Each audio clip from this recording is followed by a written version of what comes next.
महात्मा के मंत्र। खुद वो बदलाव बनिए जो आप दुनिया में देखना चाहते हैं।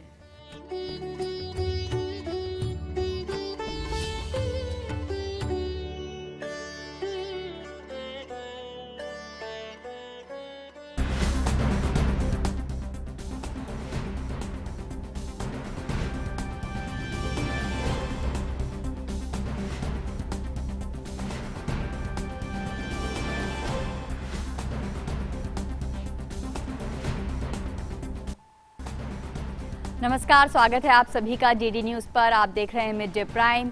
मैं हूं रजनी सेन। कल से देश भर में कोविड-19 के खिलाफ निर्णायक जंग का आगाज होगा। देश भर में टीकाकरण अभियान की शुरुआत होने जा रही है। इस खबर से जुड़ी हर जानकारी आप तक पहुंचेगी। साथ ही किसान संगठन और सरकार के बीच बातचीत पर भी होगी नजर और जानेंगे क्या चल रहा है खेल और अर्थ जगत में और कुछ झलके फिल्म, कला और संस्कृति के क्षेत्र से। लेकिन सबसे पहले बड़ी खबरें। देशव्यापी कोविड-19 टीकाकरण अभियान कल से होगा शुरू। प्रधानमंत्री नरेंद्र मोदी करेंगे विश्व के सबसे बड़े टीकाकरण अभियान की शुरुआत। केंद्र ने पत्र लिखकर सभी राज्यों और केंद्र शासित प्रदेशों को कोविड-19 की दोनों वैक्सीन को लेकर जारी किए दिशा निर्देश।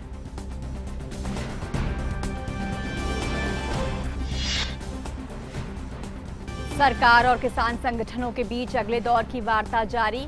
कृषि मंत्री नरेंद्र सिंह तोमर ने कहा, सरकार लगातार कोशिश कर रही है कि किसानों के साथ चर्चा के माध्यम से कोई रास्ता निकल आए। सुप्रीम कोर्ट द्वारा कमेटी के गठन का किया स्वागत। कहा, सरकार कमेटी के सामने अपना पक्ष रखने को तैयार।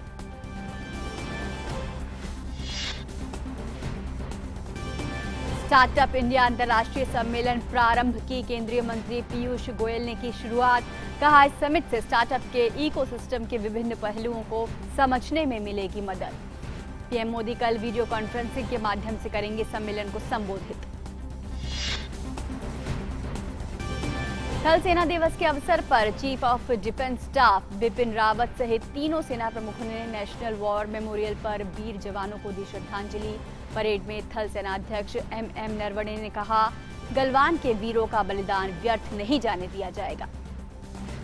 राष्ट्रपति, उपराष्ट्रपति और प्रधानमंत्री ने दी सेना दिवस पर देशवासियों को बधाई।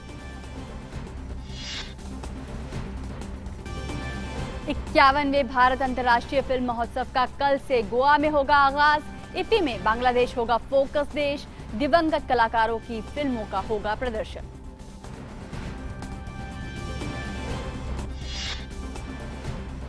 अमेरिका के नवनिर्वाचित राष्ट्रपति जो बाइडेन के शपथ ग्रहण समारोह के लिए वॉशिंगटन में सुरक्षा के पुख्ता इंतजाम। 20,000 जवानों को किया जा रहा है तैनात। 20 जनवरी को होने वाले समारोह में राजनीतिक हिंसा की आशंका। और खेलों की दुनिया में भारत और ऑस्ट्रेलिया के बीच ब्रिस्बेन में खेले जा रहे चौथे और अंतिम टेस्ट के पहले दिन भारतीय गेंदबाजों का अच्छा प्रदर्शन। ताजा समाचार मिलने तक मेजबान ने 5 विकेट खोकर 272 रन बना लिए हैं। 4 मैचों की सीरीज 1-1 से बराबरी।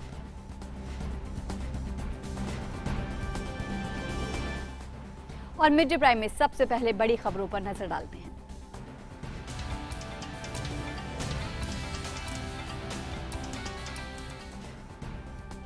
तो कल का दिन भारत के लिए ऐतिहासिक है। देश भर में 16 जनवरी यानी कल से विश्व का सबसे बड़ा टीकाकरण अभियान शुरू होने जा रहा है। प्रधानमंत्री नरेंद्र मोदी वीडियो कॉन्फ्रेंसिंग के माध्यम से देश भर के टीकाकरण केंद्रों पर कोविड-19 के खिलाफ निर्णायक जंग की शुरुआत करेंगे। हर केंद्र पर कम से कम 100 लोगों का टीकाकरण किया जाएगा। पहले चरण में स्वास्थ्य कर्मियों और अग्रिम मोर्चे पर तैनात कार्यकर्ताओं का टीकाकरण होना है। 16 जनवरी से शुरू हो रहे कोविड-19 टीकाकरण अभियान को अंजाम तक पहुंचाने के लिए केंद्रीय स्वास्थ्य मंत्रालय, राज्य सरकारें, केंद्र शासित प्रदेशों के प्रशासक और तमाम एजेंसियां मिशन मोड पर काम कर रही हैं। प्रधानमंत्री वीडियो कॉन्फ्रेंसिंग के जरिए देश भर के टीकाकरण केंद्र पर कोविड-19 के खिलाफ निर्णायक जंग का शुभारंभ करेंगे। हर एक केंद्र पर उस दिन कम से कम 100 लोगों का टीकाकरण किया जाएगा। टीकाकरण संबंधी हर एक गतिविधि की निगरानी कोविन ऐप के जरिए सुनिश्चित की जाएगी। अभियान के तहत मार्च के आखिर तक प्रथम चरण के 3 करोड़ लाभार्थियों के 60% से ज्यादा का टीकाकरण हो जाने की संभावना है। गौरतलब है कि पहले चरण में स्वास्थ्य कर्मियों और अग्रिम मोर्चों पर तैनात कार्यकर्ताओं का टीकाकरण होना है। उसके बाद कोविन ऐप पब्लिक प्लेटफॉर्म पर आ जाएगा। 16 जनवरी को 3006 ऐसे सेंटर होंगे जहां टीकाकरण होगा। बिल्कुल सेफ है, बहुत इम्यूनोजेनिक है, इनको अपनाइए, इनसे अपने आप को बचाइए, परिवार को बचाइए, देश को बचाइए और हम कोरोना की लड़ाई इन वैक्सीन से जीतेंगे। स्वास्थ्य मंत्रालय ने बताया है कि बीमार लोगों को कोरोना का टीका नहीं दिया जाएगा। इसके साथ ही गर्भवती महिलाएं और 12 साल की उम्र से कम बच्चों को भी टीका नहीं लगाया जाएगा। दूसरी ओर अमिताभ बच्चन की आवाज में शुक्रवार से मोबाइल कॉलर ट्यून बदल जाएगी। शुक्रवार से वैक्सीनेशन पर आधारित कॉलर ट्यून सुनाई देगी, जो कि जसलीन भल्ला की आवाज में होगी। इस बीच विज्ञान बिरादरी से जुड़ी तमाम हस्तियों ने कोविड-19 के टीके से जुड़ी सभी भ्रांतियों को दूर किया। उन्होंने एक बयान जारी कर कहा कि हम अपने देशवासियों से अपील करते हैं कि वैज्ञानिकों, चिकित्सकों और वैज्ञानिक समुदाय के खिलाफ राजनीतिक और बदनाम करने के उद्देश्य से फैलाए जा रही भ्रांतियों को खारिज कर दें। उन्हें इस बात का एहसास करने की जरूरत है कि उनके निहित स्वार्थों के कारण जो उच्च मूल्यों वाली विश्वसनीय वैज्ञानिक प्रतिष्ठा हमने कमाई है, वो नष्ट हो रही है। हमारे प्रयासों से ही पूरी दुनिया में भारत टीके के निर्यात के मामले में अग्रणी होगा। शनिवार से शुरू हो रहे टीकाकरण अभियान को सुचारू रूप से लागू करने के लिए राज्य सरकारों ने कमर कस ली है। राज्य सरकारों की तमाम एजेंसियां इसके लिए अपने स्तर पर प्रयास कर रही हैं। टीकाकरण के लिए बनाए गए केंद्रों पर लोगों को अपना परिचय पत्र भी दिखाना होगा। कोरोना से निपटने के लिए पूरा समाज एकजुट था। सभी धर्मों के धर्मगुरु, सभी जनप्रतिनिधि, सभी समाज सेवी, प्रशासन, वैसे ही ये संजीवन बूटी है एक तरह से वैक्सीन। स्वास्थ्य मंत्रालय की ओर से राज्यों को सलाह दी गई है कि प्रत्येक केंद्र पर हड़बड़ी में तय सीमा से ज्यादा संख्या में लोगों को न बुलाया जाए। लोग व्यवस्थित होकर तय समय और तारीख पर केंद्र तक पहुंचे, इसके लिए तैयारियों को अंतिम रूप दिया जा रहा है। नितेंद्र सिंह के साथ ब्यूरो रिपोर्ट, डीडी न्यूज। और टीकाकरण अभियान से पहले स्वास्थ्य और परिवार मंत्रालय ने राज्यों और केंद्र शासित प्रदेशों को दोनों टीकों कोविशील्ड और कोवैक्सीन के लिए आवश्यक दिशा निर्देश जारी किए हैं।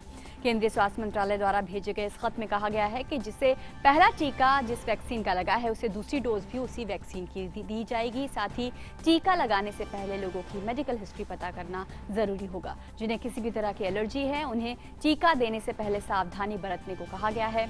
कोविड-19 टीका केवल 18 साल और उससे ज्यादा उम्र के लोगों को ही दिया जाना चाहिए और गर्भवती और स्तनपान कराने वाली महिलाएं टीके न लगवाएं, क्योंकि उन्हें अभी तक किसी भी कोरोना वायरस रोधी टीके के क्लिनिकल ट्रायल का हिस्सा नहीं बनाया गया है। और 16 जनवरी से दुनिया का सबसे बड़ा टीकाकरण अभियान भारत में शुरू होने जा रहा है। कैसी है देश भर में इसकी तैयारी, इस पर डीडी न्यूज के संवाददाता नितेंद्र सिंह ने खास बातचीत की नीति आयोग के सदस्य डॉक्टर वीके पॉल से। दुनिया के सबसे बड़े टीकाकरण अभियान की शुरुआत होने जा रहा है। भारत दिखाएगा दुनिया को कि कैसे कोरोना के टीकाकरण में टेक्नोलॉजी का इस्तेमाल हो रहा है, मैन पावर का इस्तेमाल हो रहा है। हमारे साथ है नीति आयोग के मेंबर डॉक्टर वीके पॉल, जो बताएंगे कि कैसे इस अभियान को चलाया जाएगा। सर, अगर हम देखें, पूरी दुनिया की निगाह है कि भारत इसको किस तरीके से चलाना चाह रहा है। इसमें हमने इंफॉर्मेशन टेक्नोलॉजी की को बहुत प्राथमिकता दी है, क्योंकि आज के टाइम पे अच्छी तरह से काम करने के लिए एक आईटी का प्लेटफॉर्म होना बहुत ज़रूरी है। एक बड़ा प्लेटफॉर्म बनाया गया है, कोविन प्लेटफॉर्म कहते हैं। वो ये भी देखता है कि वैक्सीन कहाँ पहुँच रहा है, ये भी देखता है कि आपको अपॉइंटमेंट कब की मिली है, किस दिन की मिली है, कहाँ मिली है, आपके लिए सर्टिफिकेट भी जनरेट करता है और व्यवस्था को टीकाकरण की प्लानिंग करने में भी मदद करता है। वैक्सीनेटर्स जो हैं उनको ले लिया गया है लाखों की तादाद में। इसी प्रकार से हमारी जो कोल्ड चेन है, हमारे पास बहुत स्ट्रांग कोल्ड चेन थी यूनिवर्सल इम्यूनाइजेशन प्रोग्राम की, लेकिन उसको पूरी तरह से आगे बढ़ा के आगे के लिए तैयार कर लिया गया है और उसमें पूरी क्वालिटी कंट्रोल है और एडिशनल जो भी ज़रूरतें रही हैं उसको पूरा किया गया है। सर, लोग ये जानना चाह रहे हैं कि जब वो साइट पे जाएंगे तो किस तरह से टीकाकरण होगा, कितने लोग होंगे जो टीकाकरण में शामिल होंगे, एक बार में कितने लोगों को दिया जाएगा? हर टीकाकरण के यूनिट में या बूथ में कह लीजिए, और ये बूथ जो है किसी अस्पताल में भी हो सकता है, प्राथमिक सेवा केंद्र में भी हो सकता है, और किसी स्कूल में जैसे इलेक्शन के बूथ लगते हैं वैसे भी हो सकता है, कॉमन जगह पे भी हो सकता है, लेकिन एक टीम होगी। उस टीम में 5 लोग होंगे कम से कम जो टीका लगाएंगे, वो होंगे, ओवरऑल सब कुछ देखभाल करेंगे वो होंगे, कोई डेटा की एंट्री के लिए होगा, कोई मदद करने के लिए होगा, और कोई होंगे जो जनरल हेल्प करने के लिए लाइन बनाई है, एश्योर करना है, बातचीत करनी है, और इसमें समुदाय का भी रोल होगा। आम जनता जिनको 50 साल से अधिक उम्र है या फिर कोई बीमारी है, उनका नंबर कब आएगा? उनका नंबर जल्द ही आएगा, कुछ ही हफ्तों के अंदर आएगा। बहुत से ऐसे लोग हैं जिनके मन में भ्रम है वैक्सीन को लेकर कि ये बहुत प्रभावी नहीं होगा या फिर साइड इफेक्ट इसके होंगे, तरह तरह की बातें हो रही हैं, उसमें आप क्या कहना चाहेंगे? वो टीके जो हैं वो बिल्कुल सेफ हैं, सुरक्षित हैं, और वो अपना असर दिखाते हैं, पूरी तरह से असर दिखाते हैं। कोई भी आपको डाउट नहीं होना चाहिए, ये सब सोच विचार के किया गया, और सिस्टम को और वैज्ञानिक जो परिकाष्ठा है उससे मिलके किया गया है। और इस अनयूजुअल सिचुएशन में जब हम महामारी से लड़ रहे हैं, देर नहीं कर सकते, और बहुत सारे लोगों को हमने कवर करना है, तो हमें खुशकिस्मती है कि हमारे पास 2 वैक्सीन हैं जो भारत के ही बने हुए हैं, जिनको हम आगे लेके जाएंगे। इन दोनों ही वैक्सीन से मामूली साइड इफ़ेक्ट थोड़ा सा होता है, थोड़ी दर्द होती है, थोड़ी कोई मामूली सा बुखार हो सकता है, इसके अलावा कोई भी इफ़ेक्ट नहीं है जो कि आपको वरी करे। हज़ारों में ये वैक्सीन अब तक इस्तेमाल होके उनका फॉलोअप हो सका उन व्यक्तियों का, तो कोई घबराने की बात नहीं है, ये सेफ वैक्सीन। कई लोग कह रहे हैं कि इससे नपुंसकता हो जाएगी, इस तरह की भी बातें चल रही है, तो इसको लेके आप क्या कहेंगे? ये बिल्कुल अफवाह है। इस साइड इफ़ेक्ट का इस वैक्सीन से कोई भी लेना देना नहीं है, इनको भूल जाइए, ऐसी सोच ही नहीं आनी चाहिए। ये वैक्सीन बिल्कुल सेफ है, इनको हम सब अपनाएंगे। तो ये थे नीति आयोग के मेंबर डॉक्टर वीके पॉल, जिन्होंने कहा कि दोनों वैक्सीन पूरी तरीके से सुरक्षित है और इस महामारी को कंट्रोल करने में, नियंत्रित करने में कारगर है, इसलिए आप वैक्सीन जरूर लगाएं जब आपको दिया जाएगा। कैमरामैन गोपाल के साथ Nitendra Singh, DD news, Delhi. Doctor VK Paul बता रहे थे कि वैक्सीन के संबंध में जो भी अफवाह भ्रम फैलाया जा रहा है वो पूरी तरह से निराधार और निर्मूल है, और लाजमी है कि वैक्सीन जो है वो 1 साल के भीतर ही, जो पहला मामला आया था उसके बाद, जैसा कि सरकार ने वायदा किया था, और जनवरी में वैक्सीन लोगों के बीच आने को तैयार है। सवाल उठने लाजमी है, तो कुछ ऐसे ही सवाल आपके सामने लेकर आ रहे हैं वैक्सीन से संबंधित, और उनके जवाब क्या हैं वो जानना ज़रूरी है, उन पर चर्चा करना ज़रूरी है। तो कुछ ऐसे ही सवाल हैं टीकाकरण को लेकर, सवाल जिनके जवाब जानना हम सभी के लिए ज़रूरी है। सवाल ये कि कोविन ऐप पर रजिस्टर करने के लिए कौन कौन सी फ़ोटो ID ज़रूरी है, और कोविन ऐप है ये दूसरे चरण में जब सार्वजनिक किया जाएगा उसके बाद का ये चरण है जब उसके लिए रजिस्ट्रेशन कराना ज़रूरी होगा। तब passport, driving licence, Aadhaar card, voter ID, MNREGA, job card, smart card, pension card, bank या पोस्ट ऑफिस पासबुक, श्रम मंत्रालय द्वारा जारी किया गया कोई भी स्मार्ट कार्ड, राज्य, केंद्र, PSU या पब्लिक सेक्टर कंपनी द्वारा जारी सर्विस ID कार्ड, इनमें से कोई भी एक परिचय पत्र जिसमें आपका फोटो लगा हो वो होना ज़रूरी है रजिस्ट्रेशन के लिए। एक और सवाल है कि क्या किसी भी व्यक्ति का होगा टीकाकरण, क्या किसी भी व्यक्ति को वैक्सीनेशन दिया जाएगा? वैक्सीनेशन साइट पर उसी वक्त पहुंचने पर किसी भी व्यक्ति का रजिस्ट्रेशन नहीं होगा, पहले से रजिस्ट्रेशन कराना होगा अनिवार्य, और उसी व्यक्ति का वैक्सीनेशन होगा जिसका पहले से पंजीकरण होगा, जिसका पहले से रजिस्ट्रेशन होगा, ताकि उसकी पूरी मेडिकल हिस्ट्री, उससे संबंधित पूरी जानकारी सरकार के डेटाबेस में उपलब्ध हो। तो ये एक सवाल है जो बार बार पूछा जा रहा है कि किसका वैक्सीनेशन होगा, तो उसमें से जो समूह चयनित हैं उनमें से उन्हीं व्यक्ति का रजिस्ट्रेशन होगा जिसका उसी का वैक्सीनेशन होगा। कैसे मिलेगी चयन की सूचना, किसका वैक्सीनेशन होना है? जवाब यह है कि जिन लाभार्थियों को टीकाकरण के लिए बुलाया जाएगा उन्हें रजिस्टर्ड मोबाइल नंबर के जरिए सूचना दी जाएगी। उनके मोबाइल पर SMS आएगा, संदेश आएगा, जिसके जरिए उन्हें टीकाकरण के दिन, स्थान और समय के बारे में सूचित किया जाएगा। ये सूचना उन्हें उनके रजिस्टर्ड मोबाइल नंबर के जरिए भेजी जाएगी, एक संदेश के जरिए कि फलानी फलानी तारीख को आपको इस दिन इस जगह पर उपस्थित होना है। किसको दी जाएगी वैक्सीनेशन, किसका टीकाकरण होगा? उच्च जोखिम में आने वाले लोगों को वैक्सीनेशन की प्राथमिकता सूची में सबसे पहले रखा गया है। हाई रिस्क ग्रुप, जिन्हें डायबिटीज है या कैंसर है, ऐसी बीमारियां जिसमें ज्यादा संभावना है क्षति की, उन लोगों को, कोमोर्बिड लोगों को इसमें रखा गया है। और हेल्थ केयर वर्कर्स और फ्रंट लाइन वर्कर्स को दी जाएगी पहले चरण में खुराक। इसकी पहले चरण में हेल्थ लाइन वर्कर्स जो है, हेल्थ केयर वर्कर्स है, स्वास्थ्य कर्मी हैं, उन्हें चुना गया है क्योंकि यही लोग हैं जो पूरी तरह से शिद्दत से लगातार जब से ये चुनौती सामने आई है कोविड चुनौती का डट कर सामना कर रहे हैं। दूसरे समूह में 50 साल के ऊपर के लोगों को इसमें रखा गया है। इसके अलावा इसके बाद ही वैक्सीन अन्य लोगों के लिए यानी आम लोगों के लिए उपलब्ध होगी। वैक्सीनेशन का ये चरण फिर जो है वो आम होगा लोगों के लिए। और कितनी सुरक्षित है वैक्सीन, ये सवाल बार बार उठ रहे हैं कि वैक्सीन कितनी ज़्यादा सुरक्षित है। तो वैक्सीन को कड़ी निगरानी और शोध के बाद ही आम लोगों के बीच लाया गया है। और जैसा कि डॉक्टर वी के पॉल भी बता रहे थे, शोध हुआ है, रिसर्च हुई है, वैज्ञानिकों ने दिन रात की मेहनत के बाद इन वैक्सीन को तैयार किया है। क्या वैक्सीन लगवाना अनिवार्य है? तो कोविड-19 का वैक्सीन लगवाना ऐच्छिक है, आपकी इच्छा पर है, लेकिन संक्रमण से बचने के लिए विशेषज्ञों ने इसे लगवाने की सलाह दी है। स्वास्थ्य के मोर्चे पर जो लोग डटे हुए हैं, डॉक्टर्स हैं, पेशेवर हैं, वो सलाह देते हैं कि यदि आप संक्रमण से बचना चाहते हैं तो आपको कोविड की वैक्सीन लगवानी चाहिए। वैक्सीन लगवाने के बाद किस तरह की सावधानियां जरूरी है, एक बड़ा सवाल है जिसकी हिदायत भी दी गई है बार बार स्वास्थ्य मंत्रालय की ओर से कि किस तरीके से सावधानियां बरती जाएं। टीकाकरण के बाद वैक्सीनेशन साइट पर ही कम से कम आधे घंटे रुककर आराम करने की सलाह दी गई है। ये महत्वपूर्ण बात है जो वैक्सीनेशन के बाद के चरण की बात है, लेकिन इन पर भी ध्यान दिया जाना बेहद जरूरी है। और किसी भी तरह की दिक्कत पेश आने पर, मुश्किल पेश आने पर निकटवर्ती स्वास्थ्य कर्मी और आशा वर्कर को सूचित करें। अगर आपको किसी भी तरीके की परेशानी का सामना आपको करना पड़ रहा है वैक्सीनेशन के बाद, तो निकटवर्ती स्वास्थ्य कर्मी को आप जरूर सूचित करें। इसके अलावा वैक्सीन लगवाने के बाद किस तरह की सावधानियां जरूरी, तो उस दौरान भी आपको कोविड संक्रमण से बचने के लिए जरूरी दिशा निर्देशों का पालन तो करना ही है। मास्क पहनना है, 2 गज की दूरी का पालन करना है, सोशल डिस्टेंसिंग का पालन करना है। तो जिस दौरान ये वैक्सीनेशन का पूरा कार्यक्रम होगा उस दौरान भी कोविड प्रोटोकॉल का आपको पालन करना ही है। क्या वैक्सीन से किसी तरह के साइड इफेक्ट्स हो सकते हैं? पूरी तरह सुरक्षित साबित होने के बाद ही वैक्सीन को आम लोगों के बीच लाया गया है।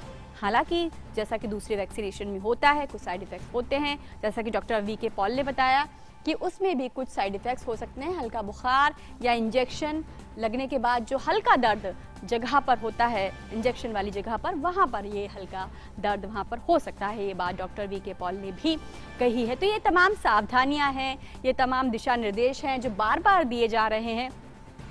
और स्वास्थ्य मंत्रालय की तरफ से, केंद्र सरकार की तरफ से राज्य सरकारों को, केंद्र शासित प्रदेशों को ये सभी दिशा निर्देश दिए गए हैं कि किस तरीके से हम बच सकते हैं इस वैक्सीनेशन के जरिए कोविड संक्रमण से, और उसके लिए क्या एहतियात रखें। हमारे साथ हमारे विशेषज्ञ भी जुड़ रहे हैं। भारत में कल से शुरू हो रहे हैं विश्व के सबसे बड़े टीकाकरण अभियान की कैसी हैं तैयारियां और क्या कुछ है इसके बारे में खास, इस पर बात करने के लिए हमारे साथ जुड़ रहे हैं अखिल भारतीय आयुर्विज्ञान संस्थान में कम्युनिटी मेडिसिन विभाग में प्रोफेसर डॉक्टर पी के मिश्रा। डॉक्टर पी के मिश्रा, कल ऐतिहासिक दिन है पूरे ही भारत के लिए और पूरी ही दुनिया की नजर भारत के सबसे बड़े टीकाकरण अभियान पर है। प्रबंधन किया गया है, व्यवस्था की गई है, लेकिन एक बड़ी चुनौती है देश के आगे।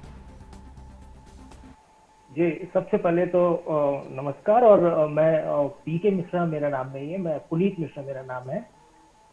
जहाँ तक वैक्सीनेशन की बात है, आपने अच्छे से भी बताया है और सारे दर्शकों को डॉक्टर पॉल ने भी बताया है कि जो वैक्सीन आ रही है इसकी तैयारियां कर ली गई हैं। और जिस दिन का हमें इंतजार था इतने सारे दिनों से और सारे लोगों की निगाहें थी हमारे वैज्ञानिकों के ऊपर, तो उन लोगों की जो मेहनत है वो रंग लाने वाली है कि हमारे पास वैक्सीन आ चुकी है, बन चुकी है, उसका डिस्ट्रीब्यूशन स्टार्ट हो गया है, सारे सेंटर्स पे वैक्सीन पहुंचाई जा चुकी है। और सबसे अच्छी बात यह है कि कल सुबह से इस कार्यक्रम का शुभारंभ हो जाएगा। जैसा कि बताया गया है कि सबसे पहले जो चिकित्सा कर्मी है, जो हेल्थ केयर वर्कर्स हैं, उनको सबसे पहले दी जाएगी, उसके बाद फ्रंटलाइन वर्कर्स को दी जाएगी, फिर बाकी लोग जो कोमॉर्बिड कंडीशन के साथ हैं या एल्डरली हैं उनको दी जाएगी, और उसके बाद बाकी लोगों का भी नंबर आएगा। तो मैं समझता हूँ कि ये जो हमारी अभी तक की चुनौतियां थी, चाहे लॉजिस्टिक के टर्म्स में थी, चाहे वैक्सीन डेवलप करने के टर्म्स में थी, वो सारी की सारी हमने पार कर ली है। और उस दिन का जिसका इंतजार था वो दिन कल से हमारा शुरुआत होने वाला है। वैक्सीन जैसा पॉल साहब ने बताया कि बहुत ही सुरक्षित है और इसका जो इम्यून रिस्पॉन्स है बहुत अच्छा इम्यून रिस्पॉन्स आया है। अब हमारी जिम्मेदारी बनती है कि जिस प्रकार से हमारे पास सूचना आती है, SMS आते हैं वैक्सीन लगवाने के, हम उस वक्त पे पहुंच के वैक्सीन लें और उसके बाद 28 दिन के बाद जब दूसरी खुराक लेनी है तो उस दूसरी खुराक को लें, ताकि हम इस देश में इस बीमारी के ऊपर प्रभावी रूप से नियंत्रण कर पाएं। बिल्कुल। और जैसा कि डॉक्टर वी के पॉल ने भी कहा था, इसके बारे में जो अफवाहें फैलाई जा रही हैं, वैज्ञानिकों ने अपील की है कि उन पर ध्यान ना दें।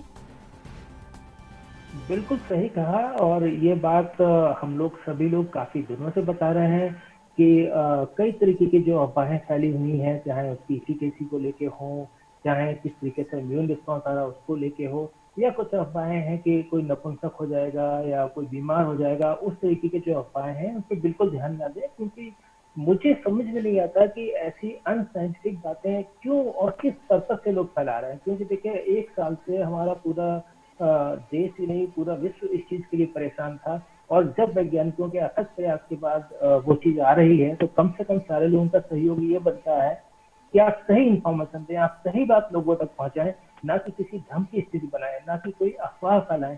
क्योंकि अगर आप अफवाह फैलाते हैं तो उससे क्या होता है कि जिन लोगों ने इतनी मेहनत से काम किया होता है उनको भी इस चीज का दुख होता है कि जिस चीज के लिए हमने पूरी दिन रात लगा के काम किया है उसका अफवाह फैला रहे हैं। और उससे भी बड़ी चीज ये है कि बहुत सारी जनता ऐसी है जो साइंटिफिक फैक्ट को नहीं जानती है, जिनको साइंस की जानकारी नहीं है, तो वो क्या करते हैं कि जो ऐसी अफवाह आती है या डिफरेंट सोर्सेज से वेरीफाइड मीडिया से आती है, वो उस चीज को कई बार सच मान लेते हैं, और उसका एक बहुत बड़ा जो दुष्परिणाम है वो फिर सारे लोगों को भुगतना पड़ता है। कुछ लोगों की गलती का जो परिणाम है वो सबको भुगतना पड़ता है। क्योंकि अगर बीमारी खत्म नहीं होगी तो ये ऐसा नहीं है कि सिर्फ उन लोगों को प्रभावित करेगी जो भ्रम फैला रहे हैं, ये सारे लोगों को प्रभावित करती रहेगी। तो बहुत जरूरी है कि सही जो सूचना है, सही इंफॉर्मेशन उसको दें, और कोई भ्रम की स्थिति ना पालें। इस वैक्सीन का कोई भी अभी तक ऐसा दुष्परिणाम देखने में नहीं आया है जिसकी वजह से हम अपनी जनता को ये कहें कि आप इस वैक्सीन को नहीं लगवाइए। ये इफेक्टिव वैक्सीन है, इसकी इम्यूनोजेनिसिटी अच्छी है, और जो दुष्परिणाम देखे गए, साइड इफेक्ट जो बात करते हैं, वो किसी भी इंजेक्शन से हो सकते हैं। आपको बाजू में दर्द हो सकता है जहां इंजेक्शन लगाया गया, हल्का बुखार हो सकता है, रेडनेस हो सकती है, लेकिन वो इतने साधारण है जो आप कोई भी इंजेक्शन लगवाते हैं, आप कोई भी टीका लगवाते हैं तो ये चीजें होती हैं। उसके अलावा कोई ऐसी चीज नहीं है कि मैं कहूँ कि इससे लगवाने से कोई ऐसी चीज हो गई कि बहुत भयंकर बीमारी हो जाएगी। ऐसा अभी तक कोई भी प्रमाण इस वैक्सीन के मामले में नहीं देखा गया है जो हम भारत सरकार में उपलब्ध कराने जा रही है। बिल्कुल। डॉक्टर पुनीता, आपने जैसा कि कहा, डॉक्टर वी के पॉल ने भी बताया था, और कहा जा रहा है कि बीमार लोगों को नहीं देना है, लेकिन कोमोर्बिड लोगों को इसमें पहली प्राथमिकता सूची में रखा गया है। इस पर जरा संशय दूर करने की कोशिश कीजिए। देखिए, अभी जो भारत सरकार ने गाइडलाइंस दी है उसमें उन्होंने उन लोगों को, देखिए बहुत तरीके की बीमारी हैं, उसको जो बीमारियां ऐसी हैं जिसमें नहीं देनी है उनकी बात हम इस समय नहीं कर रहे हैं। इनमें कोमॉर्बिड वो लोग सकते हैं जो डायबिटीज से ग्रसित है, या जिनको हार्ट डिजीज है, या कुछ ऐसी बीमारियां हैं, तो उन लोगों को ये वैक्सीन दी जाएगी। कुछ ऐसे जो बहुत तगड़े इम्यूनोसप्रेसेंट्स पे हैं या ऐसी किसी ड्रग्स पे हैं, तो उन लोगों के लिए जरूर कॉन्ट्राइंडिकेशन है। तो बहुत ही छोटा वर्ग है जिनके लिए कॉन्ट्राइंडिकेशन है, और उनके लिए ये सुनिश्चित किया जाएगा कि जिस समय वो सेंटर पर जा रहे हैं उन लोगों को उस चीज में नहीं दिया जाएगा, क्योंकि उसकी अभी हमें उसकी जानकारी नहीं है। जी, उनको उस प्रकार से दूर रखा गया है, या बच्चों को दूर रखा गया है, क्योंकि इस वैक्सीन जी डॉक्टर पूरी तरीके से, जी बताइए डॉक्टर, इस पूरे टीकाकरण अभियान की बात करें तो पिछले साल जनवरी में ही पहला मामला सामने आया था, उसके बाद अब वैक्सीनेशन हमारे सामने है। ये पूरा ही अभियान आत्मनिर्भर भारत और एक मजबूत भारत की पहचान बनकर उभरा है। बिल्कुल। देखिए, सबसे बड़ी चीज ये है कि शायद 1 वर्ष पहले मुझे भी याद है जब आपके दूरदर्शन में मैंने प्रोग्राम किया था, तब मेरे साथ डॉक्टर सौम्या स्वामीनाथन जी WHO से, तो हम लोगों ने ये उस समय भी कहा था कि बहुत अगर अच्छी परिस्थिति में हम परिकल्पना करें, बहुत अच्छा सिनेरियो, तो भी शायद 1 से 2 साल लग जाएंगे वैक्सीन को आने में। और आज देखिए, हमारे वैज्ञानिकों का परिणाम है कि 1 साल से भी कम समय में यह वैक्सीन उपलब्ध है। उपलब्ध ही नहीं है, एक वैक्सीन तो इसमें पूरी तरीके से भारत में निर्मित की गई है, उसकी टेक्नोलॉजी भारत में बनाई गई है, और इस समय विश्व के कई सारे देश हमारे ऊपर टकटकी लगाए बैठे हुए हैं कि हमें वैक्सीन मिले। और भारत के लिए बहुत बड़ी अपॉर्चुनिटी है उन देशों की मदद करने का जिन देशों के पास इस प्रकार की कोई कैपेसिटी नहीं है। इससे पहले वैक्सीन बनाने के क्षेत्र में केवल विकसित देशों का हाथ था और हम उनकी तरफ टकटकी लगा के देखते थे।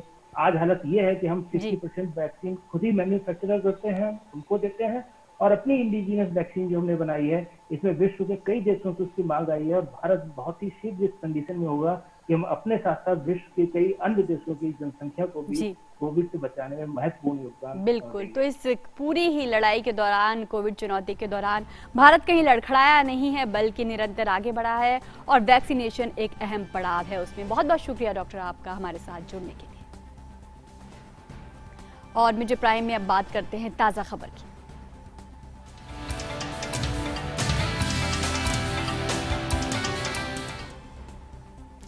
केंद्र सरकार और आंदोलनरत किसान संगठनों के बीच कृषि कानूनों को लेकर आज अगले दौर की बातचीत हो रही है।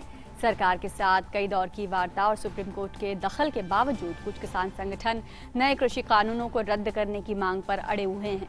वार्ता को आगे बढ़ाने की अपील करते हुए केंद्रीय कृषि राज्य मंत्री कैलाश चौधरी ने कहा कि सुप्रीम कोर्ट ने जो समिति बनाई है वह किसानों के हितों में है। तो आज वार्ता का एक और दौर है किसान संगठनों और सरकार के बीच।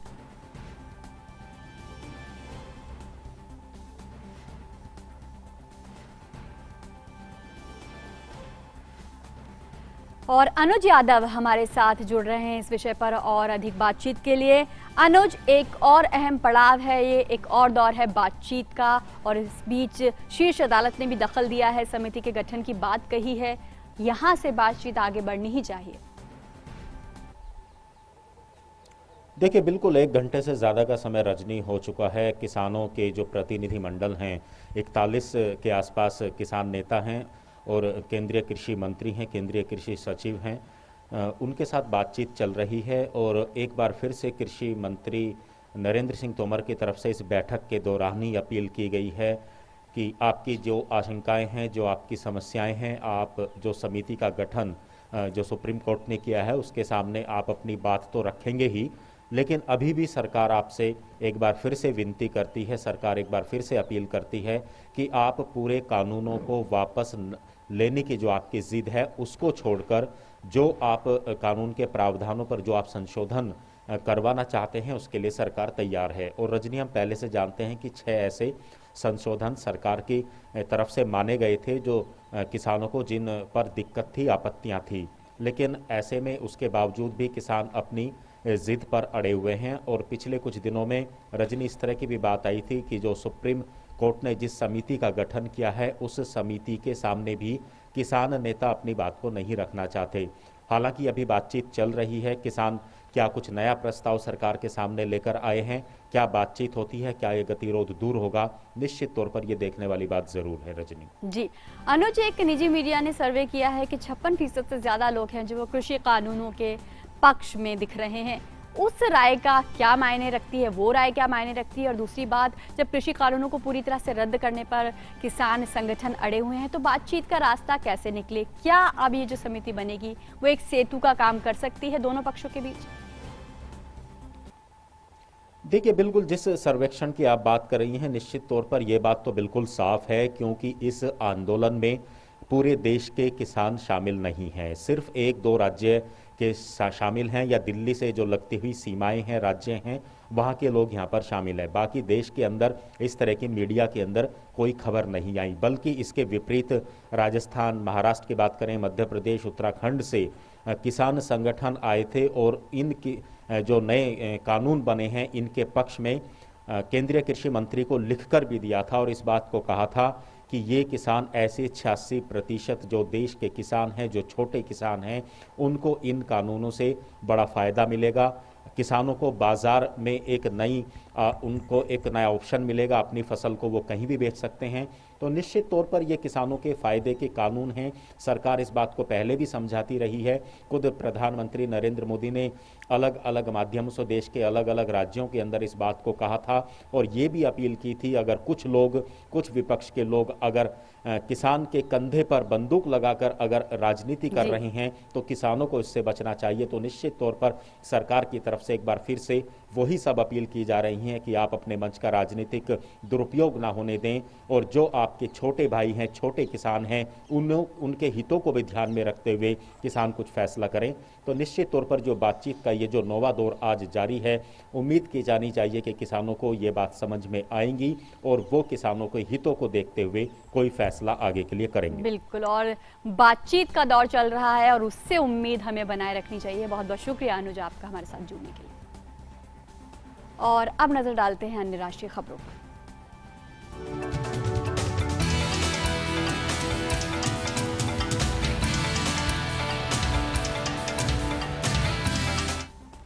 सेना दिवस के मौके पर आज दिल्ली के करियप्पा ग्राउंड में सेना दिवस परेड का आयोजन किया गया। इस मौके पर सीडीएस जनरल विपिन रावत, थल सेना अध्यक्ष जनरल एमएम नरवणे, वायुसेना अध्यक्ष air chief marshal RKS Bhadauria और नौसेना अध्यक्ष एडमिरल करमबीर सिंह ने शहीद जवानों को श्रद्धांजलि दी। थल सेनाध्यक्ष एमएम नरवणे ने सेना दिवस परेड का निरीक्षण किया। इस मौके पर जवानों को विभिन्न ऑपरेशन के दौरान उनकी बहादुरी के लिए मेडल भी दिए गए। 5 शहीद जवानों को वीरता के लिए सेना पदक भी प्रदान किए गए।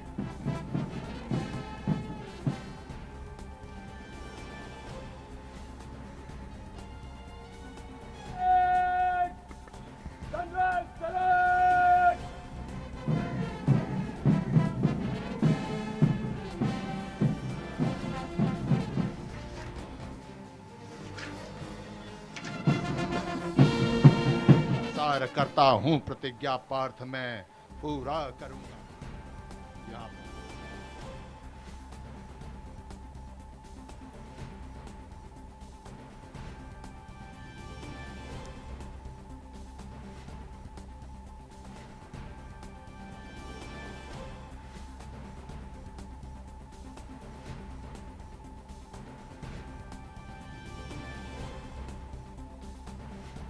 और सेना दिवस के अवसर पर राष्ट्रपति रामनाथ कोविंद ने ट्वीट कर अपनी शुभकामनाएं देते हुए कहा कि सेना दिवस पर भारतीय सेना के बहादुर पुरुषों और महिलाओं को शुभकामनाएं।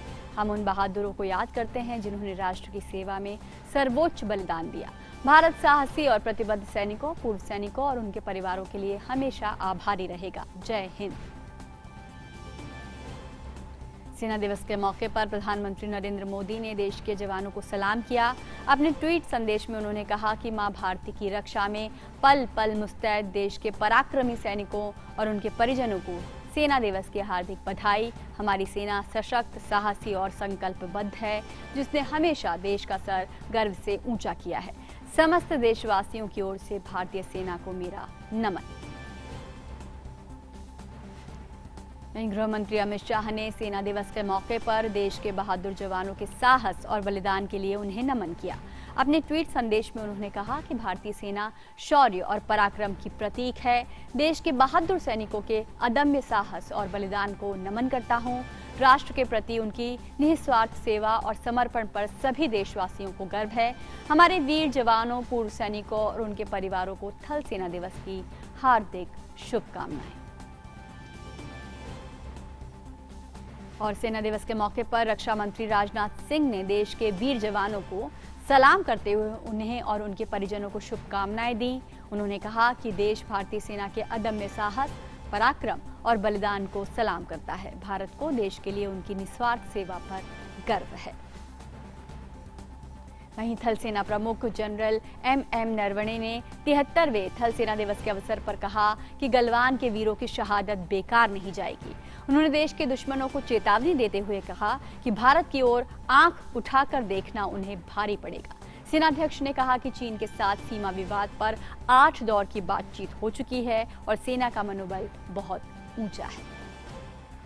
उत्तरी सीमाओं पर चीन के साथ चल रहे तनाव से आप परिचित हैं। देश के सीमाओं पर एक तरफा बदलाव की साजिश को मुंह तोड़ जवाब दिया गया। मैं देश को विश्वास दिलाना चाहूँगा कि गलवान की वीरों की शहादत व्यर्थ नहीं जाएगी। भारतीय सेना देश के संप्रभुता और सुरक्षा पर कोई आंच नहीं आने देगी। कोई भी हमारे धैर्य की परीक्षा करने की गलती ना करें। पाकिस्तान आतंकवादियों को पनाह देने की अपनी आदत से लाचार है। नियंत्रण रेखा पर हमारे सक्रिय ऑपरेशंस और मजबूत काउंटर इन्फिल्ट्रेशन ग्रिड से न केवल को दुश्मन को भारी नुकसान हुआ, बल्कि घुसपैठ के अनेक कोशिशों को नाकाम कर दिया गया। सेनाध्यक्ष जनरल नरवणे ने ये भी कहा कि सीमा पार से घुसपैठ के प्रयासों पर लगाम लगाने के सख्त प्रयासों के कारण ही आतंकवादियों के देश की सीमा में घुसने की कोशिशों पर रोक लग सकी है। उन्होंने कहा कि जम्मू कश्मीर में पिछले साल 600 से ज्यादा आतंकवादियों ने आत्मसमर्पण किया और 200 से ज्यादा आतंकी ढेर हुए। पिछले वर्ष सेना ने नियंत्रण रेखा और काउंटर टेररिस्ट ऑपरेशंस में 200 से भी अधिक आतंकवादियों को मार गिराया। इन प्रयासों से JNK में न केवल हिंसा की घटनाओं में काफ़ी गिरावट आई है, बल्कि आवाम को भी आतंकवाद से राहत मिली है। देश के उत्तर पूर्वी क्षेत्र में भी सुरक्षा स्थिति में सराहनीय सुधार हुआ है।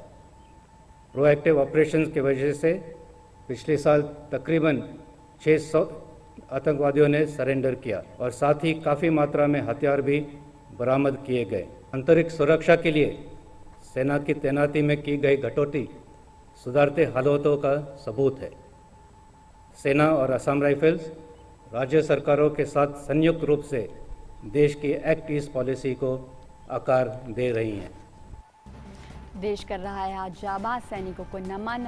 और रुक करते हैं कुछ और खबरों का। नई दिल्ली में चुनाव आयोग ने चुनाव सुधारों पर आधारित एक पुस्तक इलेक्ट्रॉनिक रिफॉर्म इन इंडिया का विमोचन किया। डॉक्टर कोमल जैन द्वारा लिखी गई इस पुस्तक में यूके और USA के लीगल सिस्टम के साथ भारत के चुनावी इतिहास का एक तुलनात्मक अध्ययन किया गया है।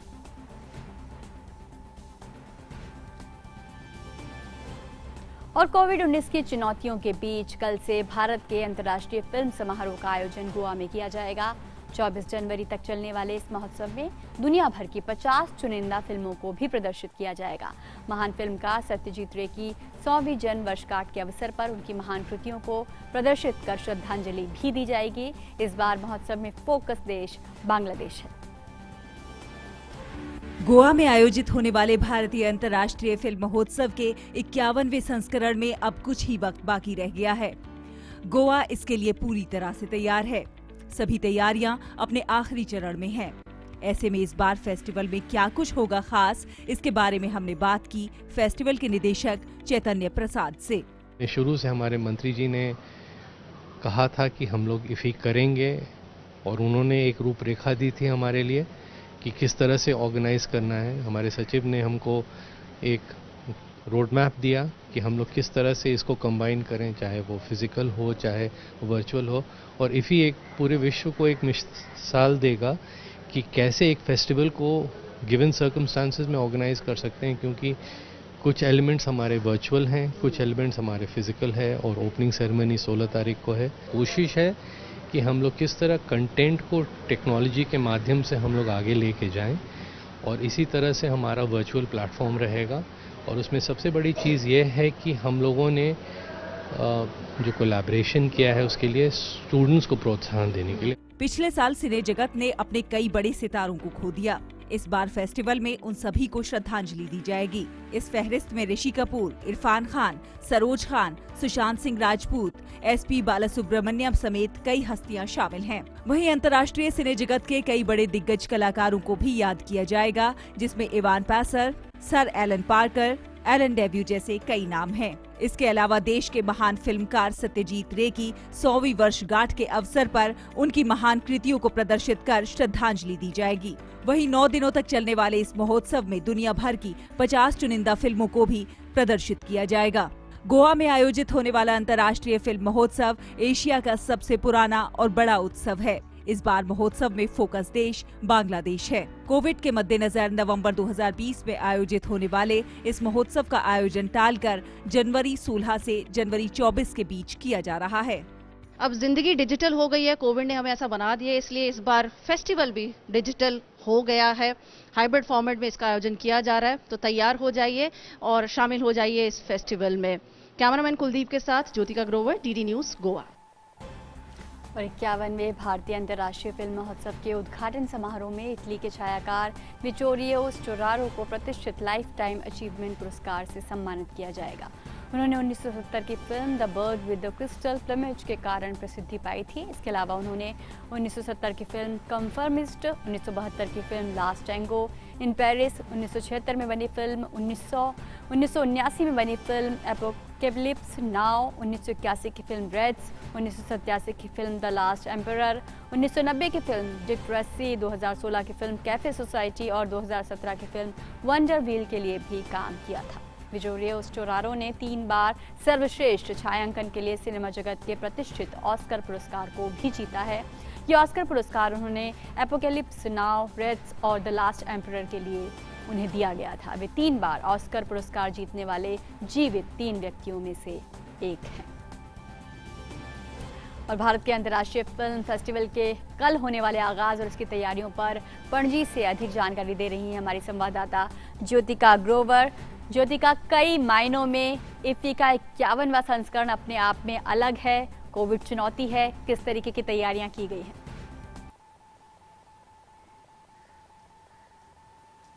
बिल्कुल आपने सही कहा रजनी, इस बार जो फेस्टिवल है वो बिल्कुल अलग है। हालांकि ये फेस्टिवल हर साल नवंबर में आयोजित होता है, हम सब जानते हैं, लेकिन क्योंकि कोविड एक बहुत बड़ा चैलेंज था हम सबके लिए, दुनिया भर के लिए, और उसको देखते हुए इसको पुश किया गया, पोस्टपोन किया गया। जनवरी में अब इसका आयोजन हो रहा है। अब इसकी शुरुआत होने में अब मैं कहूँ 24 घंटे के करीब वक्त रह गया है। कल इस वक्त जब अगर हम और आप बात कर रहे होंगे तो ओपनिंग सेरेमनी में रेड कारपेट पर खड़े होंगे और बात कर रहे होंगे, और लास्ट मिनट जो प्रिपरेशंस हैं, जो लास्ट मिनट की तैयारियां होती हैं, वो इस वक्त यहाँ पर चल रही हैं।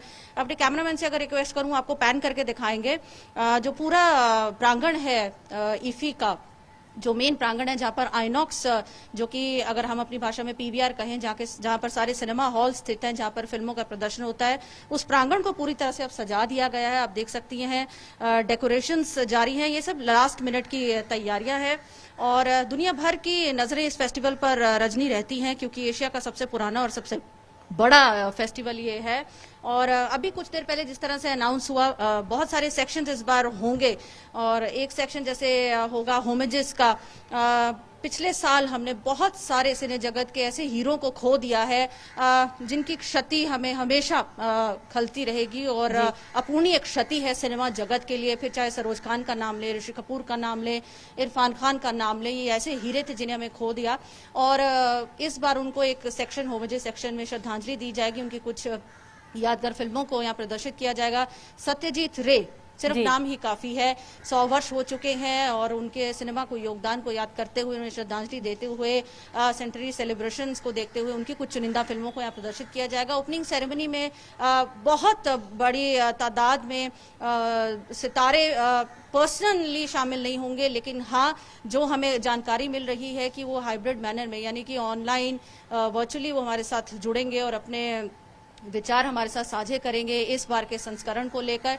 बांग्लादेश इस बार फोकस कंट्री हम सभी जानते हैं, और उसको देखते हुए बांग्लादेश के जो हाई कमिश्नर है, ऐसी खबरें हैं कि वो ओपनिंग सेरेमनी में शामिल होंगे, और बांग्लादेश की बहुत सी अच्छी चुनिंदा फिल्मों को इस बार प्रदर्शित किया जाएगा इस फेस्टिवल में।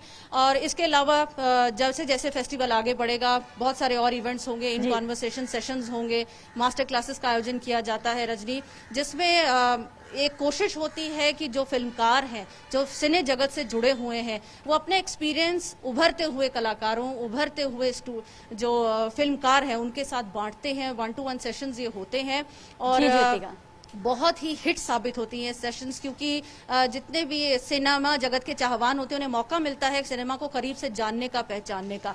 तो कुल मिला के तैयारी पूरी जोर शोर से है। और हाँ, सबसे महत्वपूर्ण बात रजनी, यहाँ पर कोविड के चलते हर एक चीज का ख्याल रखा गया है। फिर चाहे वो सोशल डिस्टेंसिंग की बात की गई हो, मास्क पहनने की बात की गई हो, सैनिटाइजेशन की बात की हो, चप्पे चप्पे पे हर इंतजाम यहाँ पर किया गया है। खासतौर से हर एडमिनिस्ट्रेशन को यहाँ की इंस्ट्रक्शंस दी गई हैं कि ये नहीं है कि फेस्टिवल शुरू हो गया है और हम इन प्रोटोकॉल्स को नजरअंदाज करें, ऐसा बिल्कुल नहीं है। सख्ती से इनका पालन किया जा रहा है। तो तैयारी पूरी है और बस कुछ ही वक्त है। बिल्कुल कुछ ही वक्त है, और रेड कारपेट सजने में जब दुनिया भर की बेहतरीन फिल्में गोवा में होंगी और लोग भी इस बार डिजिटल माध्यम से जुड़ेंगे इफ्फी सिनेमा, इफ्फी महोत्सव से। बहुत बहुत शुक्रिया ज्योतिका आपका हमारे साथ जुड़ने के लिए।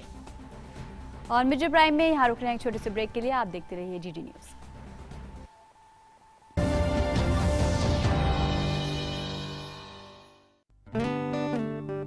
बढ़ो बढ़ो मेरे संग,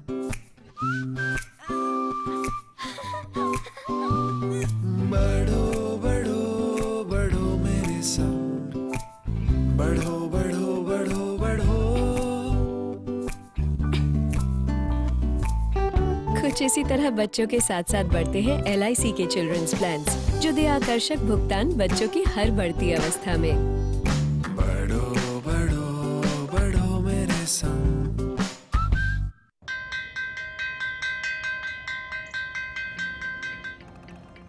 पहला अक्षर रट लो तो वह से एक विद्वान होगा, पक्की होगी बुनियादें तो हाँ से हिंदुस्तान होगा। पहले करो शुरुआत करो, करो तो पक्की बात करो। वंडर सीमेंट, एक परफेक्ट शुरुआत। ब्रेक के बाद मेट्रो प्राइम में आपका स्वागत है और अब देखते हैं अर्थ जगत से जुड़ी खबरें।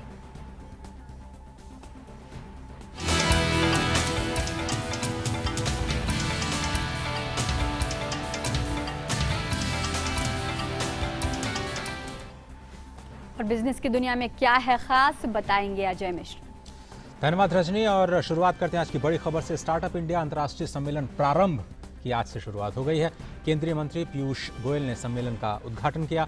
प्रधानमंत्री नरेंद्र मोदी कल वीडियो कॉन्फ्रेंसिंग के माध्यम से स्टार्टअप से बातचीत करेंगे और प्रारंभ स्टार्टअप इंडिया अंतर्राष्ट्रीय सम्मेलन को संबोधित भी करेंगे। सम्मेलन का आयोजन वाणिज्य एवं उद्योग मंत्रालय के उद्योग और आंतरिक व्यापार विभाग द्वारा किया जा रहा है। ये 2 दिवसीय सम्मेलन प्रधानमंत्री द्वारा अगस्त 2018 में काठमांडू में आयोजित चौथे बिम्स्टेक शिखर सम्मेलन में घोषणा की गई थी, उसके अगले कदम के रूप में देखा जा रहा है। काठमांडू शिखर सम्मेलन में भारत ने बिम्स्टेक स्टार्टअप सम्मेलन आयोजित करने का संकल्प व्यक्त किया था। ये सम्मेलन 16 जनवरी 2016 को प्रधानमंत्री द्वारा लॉन्च की गई स्टार्टअप इंडिया पहल की 5वीं वर्षगांठ के अवसर पर भी आयोजित किया जा रहा है। इस दौरान 24 सत्र होंगे, जिनका फोकस वैश्विक स्तर पर सामूहिक रूप से स्टार्टअप इकोसिस्टम को विकसित करने पर होगा। और इस मौके पर केंद्रीय मंत्री पीयूष गोयल ने भारतीय निवेशकों को बिम्स्टेक क्षेत्र में निवेश के माध्यम से जुड़ने का आग्रह किया। उन्होंने कहा कि कौशल विकास हमारे उद्यमियों में उद्यमशीलता की भावना और आत्मविश्वास बढ़ाने में महत्वपूर्ण भूमिका अदा करता है। I would like to encourage Indian capital and Indian investors to look at the BIMSTEC region, to look at our neighbors and work towards greater engagement both through investments, mentoring and support. Skill development is another area which will play a very, very important role in fostering the entrepreneurial spirit and giving confidence to our entrepreneurs.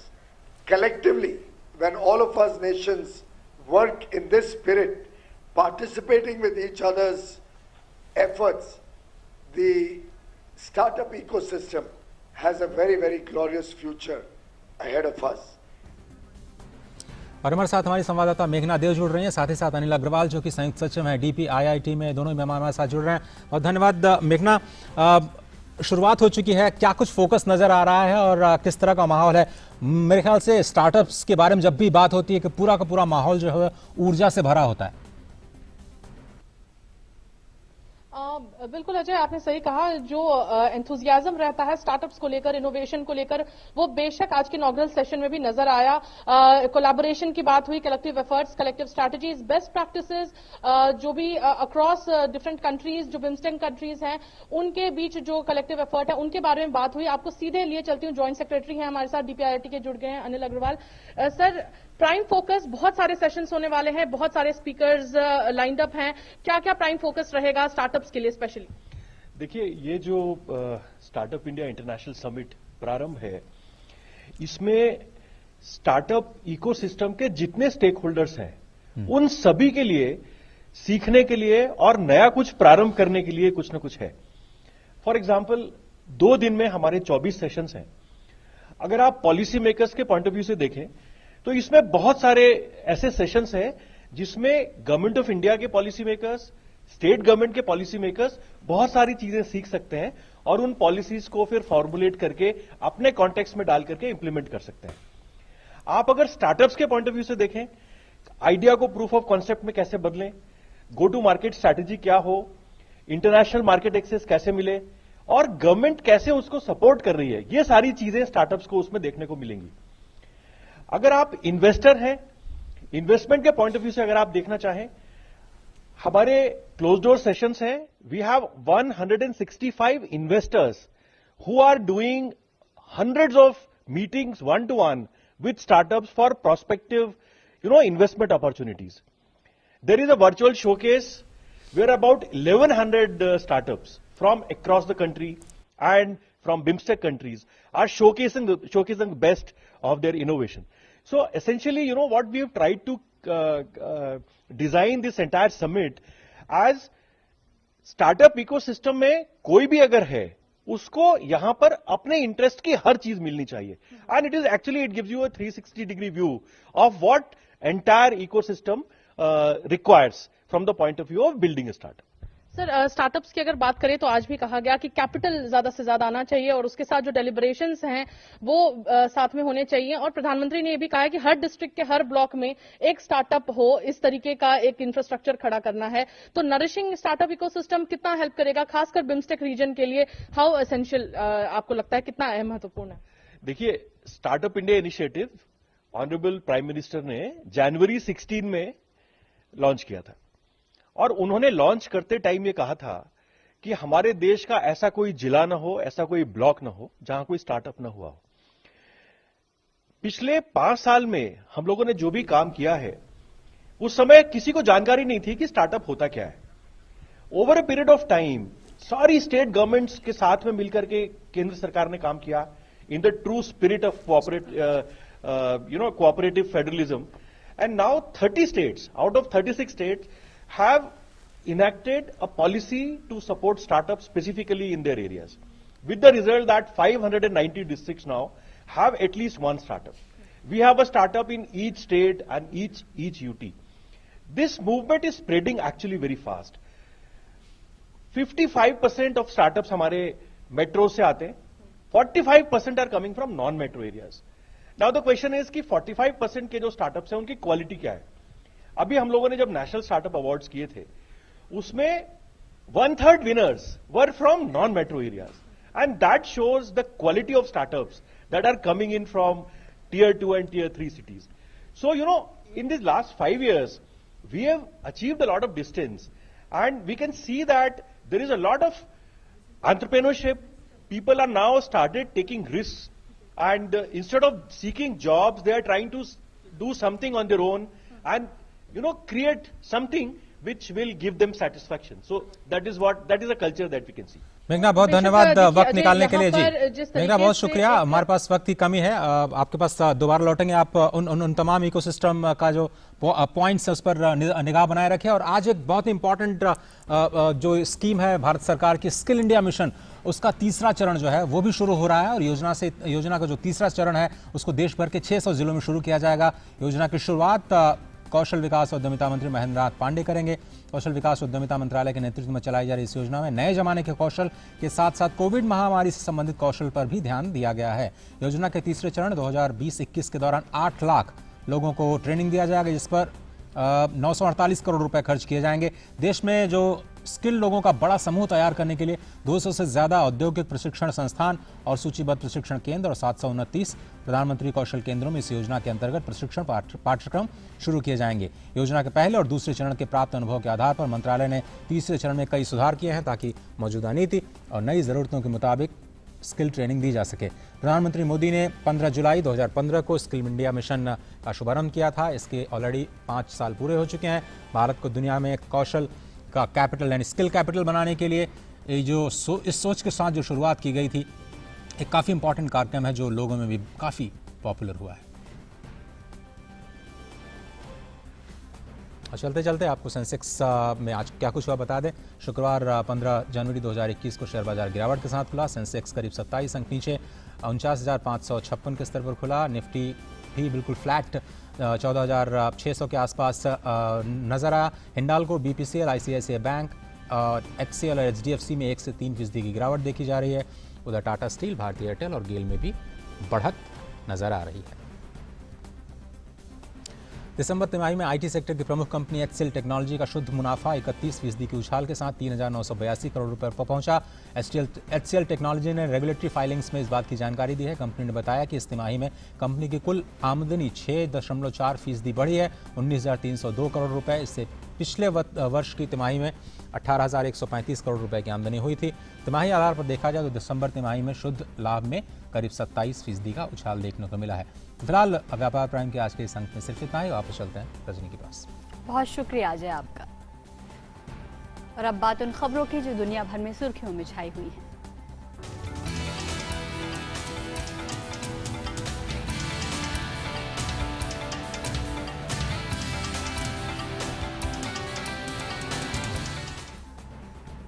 America में नवनिर्वाचित राष्ट्रपति Joe Biden के शपथ ग्रहण समारोह के पूर्व सुरक्षा को देखते हुए वाशिंगटन शहर में 20,000 नेशनल गार्ड के जवानों को तैनात किया गया है। 20 जनवरी को होने वाले शपथ ग्रहण समारोह के बाद भी पूरे देश में राजनीतिक हिंसा का अंदेशा लगाया जा रहा है। अमेरिकी सुप्रीम कोर्ट और कांग्रेस लाइब्रेरी को घेरने के लिए कैपिटल हिल के चारों ओर सुरक्षा घेरा बनाया गया है। कैपिटल हिल के आसपास की सड़कें बंद कर दी जाएंगी। वहीं उन क्षेत्रों में अगले सप्ताह सभी व्यापारिक गतिविधियां भी बंद रहेंगी। शहर के सार्वजनिक परिवहन विभाग ने बताया है कि शुक्रवार से 21 जनवरी तक कुछ मेट्रो स्टेशन को भी बंद किया जाएगा और बसों के परिचालन मार्ग में बदलाव किए जाएंगे।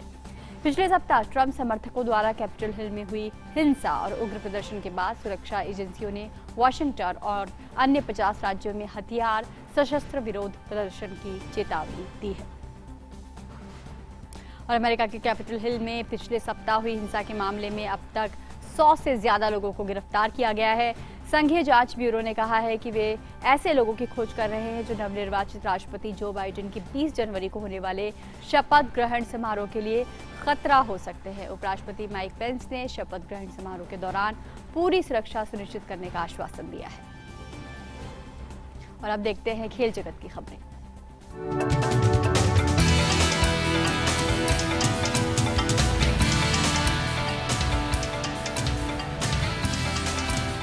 और खेल की खबरों से हमें जोड़ रही हैं सुचित्रा। शुक्रिया रजनी। शुरुआत करते हैं क्रिकेट के साथ। भारत और ऑस्ट्रेलिया के बीच खेली जा रही टेस्ट सीरीज का चौथा और अंतिम टेस्ट आज से ब्रिस्बेन में शुरू हुआ। पहले दिन का खेल खत्म होने तक ऑस्ट्रेलिया ने 5 विकेट खोकर 274 रन बना लिए थे। टॉस जीतकर पहले बल्लेबाजी करने उतरी ऑस्ट्रेलिया की शुरुआत खराब रही और मोहम्मद सिराज ने पहले ही ओवर में डेविड वार्नर को आउट कर दिया। शार्दुल ठाकुर ने मार्कस हैरिस को चलता किया। वहीं वाशिंगटन सुंदर ने स्टीवन स्मिथ को 36 रन पर आउट कर अपना पहला टेस्ट विकेट लिया। मैथ्यू वेड को 45 के स्कोर पर आउट कर टी नटराजन ने अपना पहला टेस्ट विकेट हासिल किया। मानस लाबुशेर ने एक छोर संभाल कर रखा और शतक पूरा किया। वे 108 रन बनाकर नटराजन का ही शिकार बने। भारत की तरफ से इस मैच में टी नटराजन और वाशिंगटन सुंदर डेब्यू कर रहे हैं। फिलहाल सीरीज 1-1 की बराबरी पर है। दुनिया के पूर्व नंबर 1 टेनिस खिलाड़ी एंडी मर्रे का ऑस्ट्रेलियन ओपन में खेलना मुश्किल लग रहा है। मर्रे कोविड पॉजिटिव पाए गए हैं। मर्रे को चार्टर्ड फ्लाइट से मेलबर्न रवाना होना था, लेकिन अब वे लंदन में अपने घर में ही क्वारंटीन में हैं। हालांकि मर्रे को सेहत से जुड़ी कोई दिक्कत नहीं है और उन्हें उम्मीद है कि उन्हें थोड़े दिन बाद यात्रा की अनुमति मिल जाएगी। ऑस्ट्रेलियन ओपन में 5 बार के उपविजेता मर्रे ने पिछले हफ्ते ही एक एटीपी इवेंट से अपना नाम वापस ले लिया था, क्योंकि वे यात्रा के दौरान संक्रमण के खतरे को कम करना चाहते थे। ऑस्ट्रेलियन ओपन 8 फरवरी को शुरू होगा। टूर्नामेंट के आयोजकों ने 15 चार्टर्ड फ्लाइट का प्रबंध किया है, जिन्हें लेने से पहले खिलाड़ियों को नेगेटिव रिपोर्ट देनी जरूरी है। मेलबर्न पहुंचने के बाद खिलाड़ियों को कोविड टेस्ट कराना होगा और प्रतियोगिता शुरू होने से पहले मेलबर्न में ही 14 दिन का क्वारंटीन पूरा करना होगा। अमेरिका की 100 मीटर बाधा दौड़ की ओलंपिक चैंपियन ब्रियाना मैकनील के फिलहाल एथलेटिक्स में हिस्सा लेने पर रोक लगा दी गई है। मैकनील पर एंटी डोपिंग नियम तोड़ने का आरोप है। एथलेटिक्स इंटीग्रिटी यूनिट के मुताबिक ब्रियाना पर टेस्ट के परिणाम की प्रक्रिया के प्रबंधन से छेड़छाड़ का आरोप है। 29 साल की ब्रियाना ने 2016 के रियो ओलंपिक में स्वर्ण पदक जीता था। वहीं वे 3 साल पहले विश्व चैंपियन भी बनी थी। वे 2017 की विश्व चैंपियनशिप में भाग नहीं ले पाई थी, क्योंकि 3 ड्रग टेस्ट न करवाने के कारण उन पर 1 साल का प्रतिबंध लगाया गया था। डोपिंग कंट्रोल के किसी भी भाग से छेड़छाड़ या छेड़छाड़ की कोशिश साबित होने पर खिलाड़ियों पर 1 से 4 साल का प्रतिबंध लगाया जा सकता है। तो ये थी इस वक्त की खेल की खबरें। वापस चलते हैं रजनी के पास। बहुत बहुत शुक्रिया आपका सुचित्रा। तो मिड डे प्राइम में आज बस इतना ही, पर कल से देश में टीकाकरण अभियान का आगाज होने वाला है और इससे जुड़ी हर खबर हम आप तक पहुंचाते रहेंगे। फिलहाल हमें दीजिए आज्ञा, नमस्कार।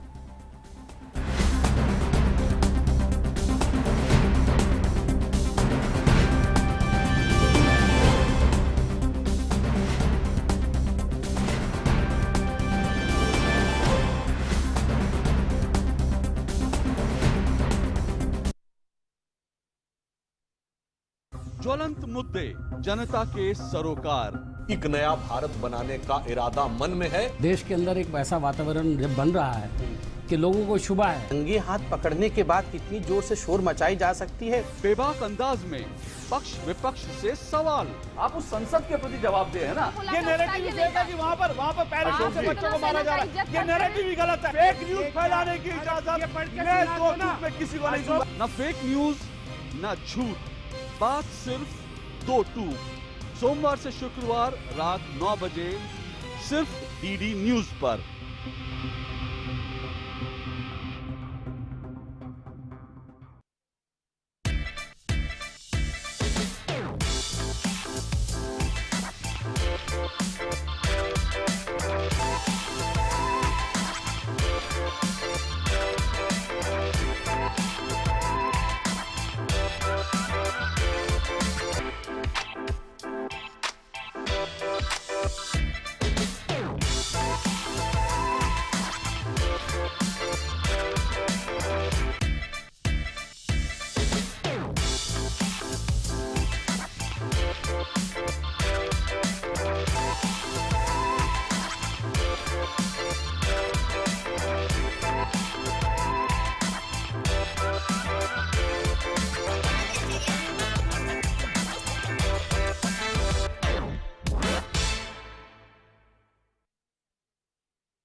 खत्म हुआ इंतजार। कोविड-19 के विरुद्ध जंग हुई और सशक्त। 16 जनवरी से टीकाकरण की ऐतिहासिक शुरुआत। 16 जनवरी से हम दुनिया का सबसे बड़ा टीकाकरण अभियान शुरू कर रहे हैं। ये हम सभी के लिए गौरव की बात है। देशव्यापी अभियान की लाइव रिपोर्टिंग, संपूर्ण कवरेज और विशेष प्रोग्रामिंग। दुनिया के सबसे बड़े टीकाकरण अभियान की शुरुआत, ऑपरेशन कोविड वैक्सीनेशन। 16 जनवरी, लगातार कवरेज सिर्फ डीडी न्यूज पर।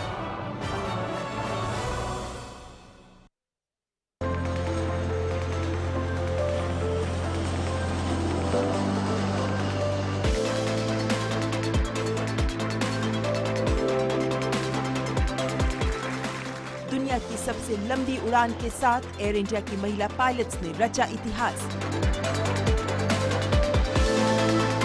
बहुत ही परिश्रम करा गया इस फ्लाइट के लिए, बहुत लंबे समय तक। यह सपना साकार करना बहुत ही एक अचंभे की बात थी और मुझे बहुत ही खुशी है कि हम 4 भारत की बेटियों ने यह सपना साकार किया। करीब 16,000 किलोमीटर की दूरी की तय, उत्तरी ध्रुव के ऊपर से भरी उड़ान।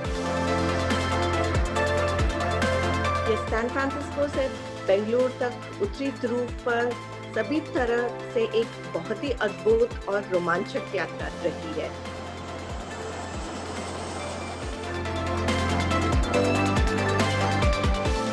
एयर इंडिया के इस ऐतिहासिक उड़ान की कमांडर से मुलाकात, कार्यक्रम तेजस्विनी में।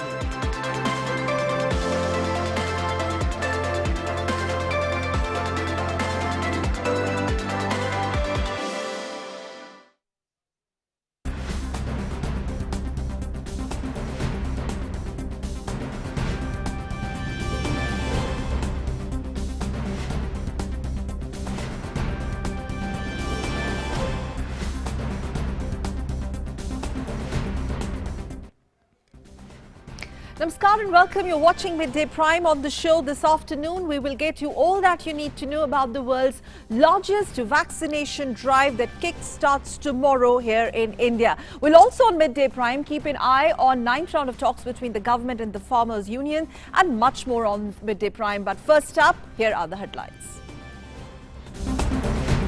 Pan-India COVID-19 vaccination drive begins tomorrow. Prime Minister Narendra Modi to launch the world's largest vaccination drive. Over 3,000 centers to be connected by the launch. About 100 beneficiaries to be vaccinated at each center on day one.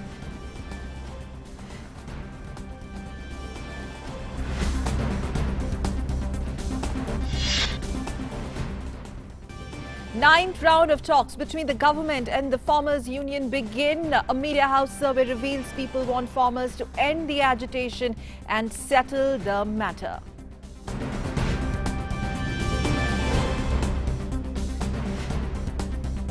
Prarambh Startup India International Summit begins. Union Minister Piyush Goyal inaugurates the summit. Prime Minister Narendra Modi to interact with startups tomorrow through video conferencing. The other big midday prime headline is that nation celebrates Army Day today. CDS and 3 service chiefs also pay homage at the National War Memorial. President, Vice President, Prime Minister, Home Minister and Raksha Mantri also pay rich tributes. Also the top story of the day, 51st edition of the International Film Festival of India, or IFFI, to honour the Italian cinematographer Vittorio Storaro with the prestigious Lifetime Achievement Award. The festival, remember, is all set to take off in Goa tomorrow. We'll be getting you reports from there. 19 eminent film personalities from India, 9 from across the world to be honoured during the festival. And also, more news up on Midday Prime. Security stepped up in Washington, D.C. ahead of the U.S. President-elect Joe Biden's inauguration on January 20th. 20,000 National Guard troops are being deployed. Security has been massively ramped up amid warnings of possible political violence during the swearing-in ceremony. And in sports, Monis Ton puts Australia to top against a depleted Indian attack on day 1 of the 4th and final test match at Brisbane. Debutant T. Natarajan pretty impressive after registering 2 wickets. Tim Payne and Cameron Green take host to 274 for 5 at close of play. Well, those were the headlines. And now on Midday Prime, here is our top story. Prime Minister Narendra Modi.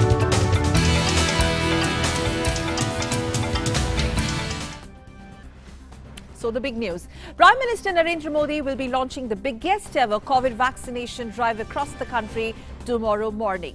Well, this, remember, will be the world's largest vaccination program covering entire length and breadth of the country.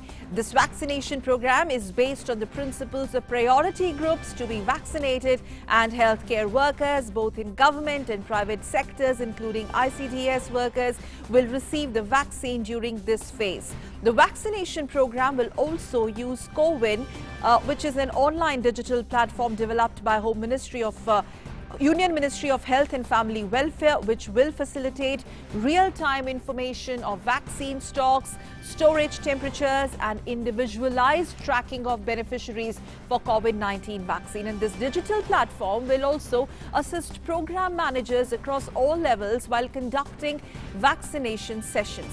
A dedicated 24/7 call center, that is 1075, that's the call center number, has also been established for addressing the queries related to COVID-19 pandemic. Also, vaccination rollout as well as CoWIN software. Adequate doses of both Covishield and Covaxin have already been delivered across the country to all states, union territories with the active support of the Ministry of Civil Aviation. These have been further delivered by the states, union territories, governments to the districts, to all districts. All preparations are in place to initiate the program on the principles of Jan Bhagidari.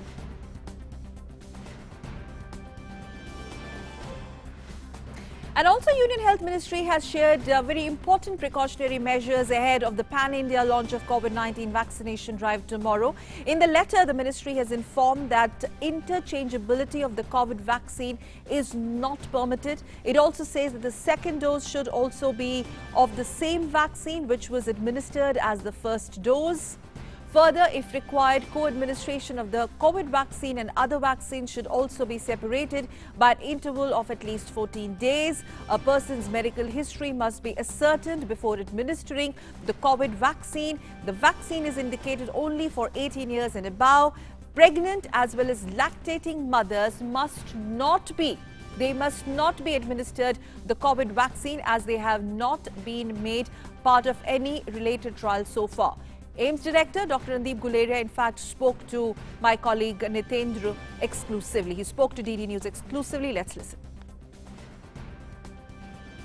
Social media में बहुत अफवाहें फैल रही हैं, चाहे कुछ कहता है कि वैक्सीन का ओरिजिन में पोर्क यूज़ हुआ है, कोई ये कहता है कि वैक्सीन से लोगों को इम्पोर्टेंसी हो जाती है, या कोई और कहते हैं कि इससे न्यूरो डैमेज हो जाता है। अब अगर हम वैक्सीन की बात करें तो 1 लाख से ज़्यादा लोगों को वैक्सीन लग चुका है, चाहे वो ट्रायल में लगा हो या जब रोल आउट में लगा हो, और जो वैक्सीन यहाँ पे यूज़ हो रही हैं वो और देशों में भी यूज़ हो रही हैं। तो कहीं भी ऐसा कोई सिग्नल भी नहीं आया है कि किसी को सीरियस या सिग्निफिकेंट साइड इफ़ेक्ट्स हुए हैं। इसलिए हमें पूरा विश्वास होना चाहिए कि ये जो वैक्सीन है जो हमारे साइंटिस्ट ने बनाई है, जिस पे रिसर्च हुए है, जिस पे सेफ्टी ट्रायल्स हुई हैं, और वो जो बाहर भी यूज़ हो रही हैं, वो सारी सेफ़ है और उसमें कोई ऐसे घबराने की बात नहीं है। जब हम प्रोटेक्शन की बात करते हैं तो किस टाइप की प्रोटेक्शन हमें मिलेगी? प्रोटेक्शन फ्रॉम इन्फेक्शन या प्रोटेक्शन फॉर डिजीज़? अब इसका क्या मतलब हुआ? अगर हमें किसी कोविड पॉजिटिव व्यक्ति के संपर्क में आए और हमें वैक्सीन लग चुकी है और 2 हफ्ते हो चुके हैं, तो ये हो सकता है कि हमें मामूली सी कोविड इन्फेक्शन हो, हमें एक्सपोजर हुआ, हमारे बॉडी में अच्छी एंटीबॉडीज़ हैं, उस एक्सपोजर से हमें ज़्यादा सीरियस बीमारी नहीं हुई, लेकिन ज़ुकाम नज़ला कुछ दिनों के लिए रहा, 1 दिन के लिए हो सकता है बुखार रहे, हमें सीरियस इन्फेक्शन नहीं, लेकिन हम थोड़े दिनों के लिए इन्फेक्शस हो सकते हैं, मतलब और लोगों को भी इन्फेक्शन दे सकते हैं। हमारा तो बचाव हो गया, लेकिन हमारे घर में और लोग हैं जिनको अभी वैक्सीन नहीं लगी, उनको कोविड-19 हो सकता है और उनको फिर सीरियस इन्फेक्शन भी हो सकती है। इसलिए वैक्सीन लगाने के बाद भी हमें कोविड अप्रोप्रिएट बिहेवियर पूरी तरह से करना चाहिए, क्योंकि हम ये चाहेंगे कि हम भी प्रोटेक्टेड रहें, हमारे घर के सब लोग भी प्रोटेक्टेड रहें, हमारे दोस्त जो हैं या आसपास के लोग हैं वो भी प्रोटेक्टेड रहें। And to understand all that we need to know as far as the first vaccination drive, first phase of the vaccination drive that kickstarts tomorrow. On the Midday Prime, we are joined by Dr. Puneet Mishra. He is Professor, Department of Community Medicines from All India Institute of Medical Sciences. He's joining us live on Midday Prime edition. Thank you very much, Dr. Saab, for joining us. To make us understand better how it's going to be implemented on ground, especially in terms of priority, all the groups that come under the first phase segregation priority list, and as this mega vaccination drive kickstarts from India tomorrow, the world is looking at India, definitely, but all that we back home need to know about the first phase that starts tomorrow. Dr. Mishra.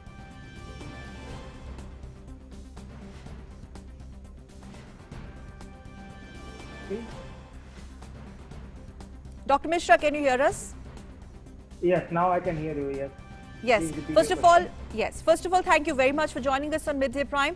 First question, very simple, all that we really need to understand for tomorrow, first phase, the priority groups, and how is this mammoth exercise going to be implemented on ground? We know that there are robust systems put in place, thousands and thousands of centers across the country. Please go ahead. Yeah, thank you for asking this question. As you know, I mean, tomorrow is the day for which we were waiting for long, and now all the preparations have been done, and you know, the dry run has been done in different phases and different states. So we are done with all the logistics and other preparations, and the vaccine has reached to the point, and by tomorrow we would start. And as we know that in the first phase we are going to get vaccine for the healthcare workers, followed by the frontline workers, and then people who are elderly and comorbid conditions. So this is really a very good news for which we were waiting for long, and I would like to congratulate all the scientists who were behind the development of these vaccines, and because of their efforts, we are within 1 year, we are now ready to, you know, immunize people, not for the trial, but in the real life, and that could start. So this is a big news and good news that very soon.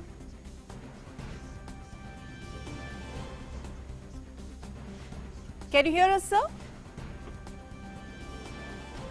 Dr. Mishra? Yes. Yes.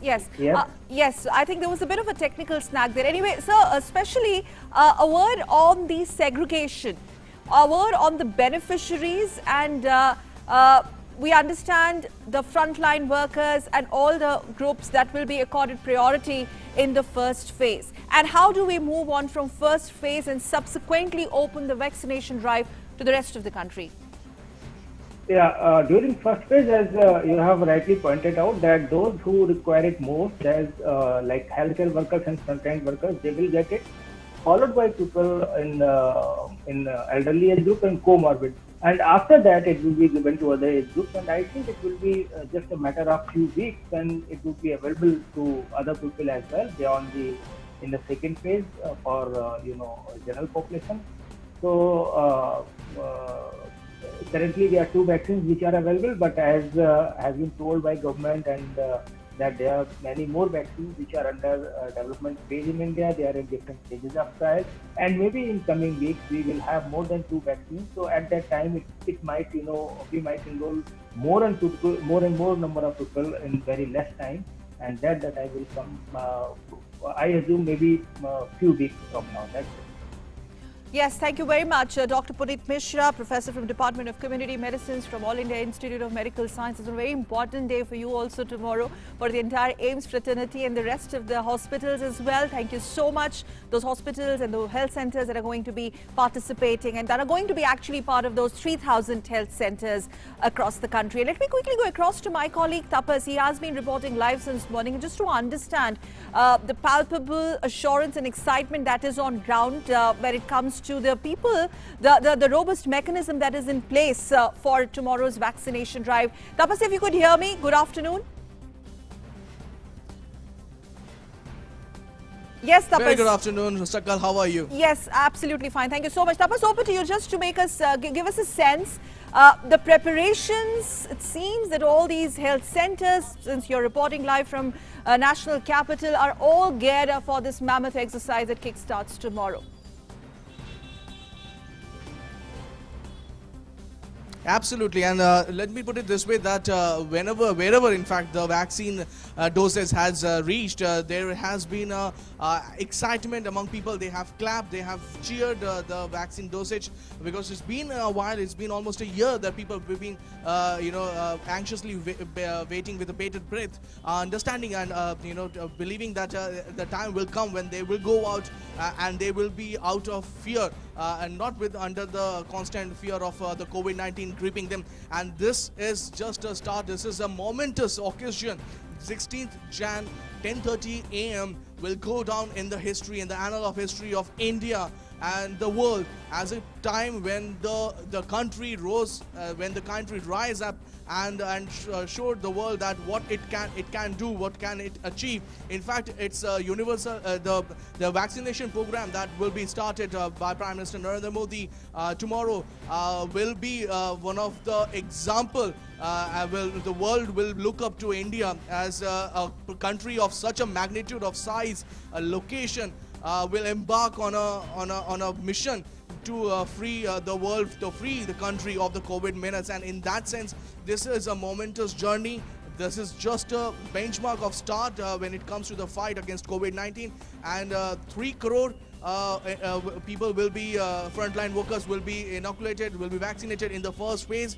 And it is expected that in the coming months, the number will go to more than, in fact, 30 crore. So in that sense, one can say that when you talk about the leading countries of the world, and when you talk about the being a superpower, being a leader in world, India's way of dealing with COVID-19, India's tenacity, its scientist tenacity of coming up with the vaccine has once again demonstrated its ability to be a world leader. It has shown again and again, and it is showing again that how it can be a world leader when it comes to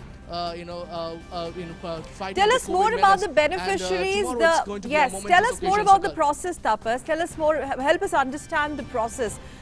There's a proper SOP system or structure that is put in place by these respective health centers tomorrow. 3,000 of them across the country. At least 100 beneficiaries will be vaccinated or inoculated from each center. The process that one has to go through. Right. So see, you have already mentioned that 3,000 centers will be there, and these were the places, they have been already earmarked, when we spoke, to the Health Minister, Union Health Minister Dr. Harshvardhan a couple of months back, he spoke to us that it is not just a one-day scenario that you come up with a situation where you decide this is what you want to do. This is what they have been planning for long. Once the vaccine program kicked in, they knew that the Indian scientists will come up with a vaccine. The idea is to provide vaccine from the cold chain, from the lab to the common people, to the workers. How to do that? So they strengthened the cold chain scenario. So more than 80,000 cold chain scenario that was already existing in the country, they strengthened that, and because of that, one can quite easily say that all this dosage that has been coming out from, be it from Hyderabad or for Covaxin, for Covishield, from Pune, they have been going to each and every state, and all these particular vaccines have been put in a cold storage facility. From there it will go to the booths and the centers where each and every booth will have at least 5 people, including the vaccinator. These people will be administering the vaccine. They will be put in isolation for a while. They will be monitored about their condition, and then these people and they will be let off. So in that sense, one can say that the system has been put in place. What was needed is to understand and figure it out who will be the first beneficiaries. So the idea was mooted that only the frontline workers will be given the first dosage, and that's the priority, because they have been at the forefront of this fight against this menace. Absolutely, Tapas. In fact, we at Doordarshan National Broadcaster going to broadcast a mega coverage covering east, west, north, south, giving our viewers a pan-India reportage tomorrow. Meanwhile, Tapas, thank you so much for getting us up to speed with the latest developments as far as vaccination drive is concerned. Thank you.